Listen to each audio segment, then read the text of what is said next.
रुको, बार बार बीमार पड़ रहे हो, इम्यूनिटी बढ़ाना चाहते हो तो ये काढ़ा देखो। मैं हूँ अदरक, मैं गले की परेशानी कम करता हूँ और शरीर को गर्म रखता हूँ।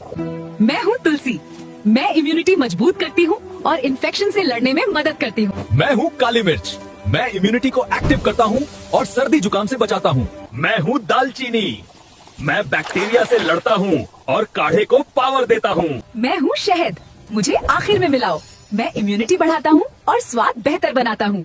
सबको उबाल कर आखिर में शहद मिलाओ, ये है इम्यूनिटी बूस्टर काढ़ा।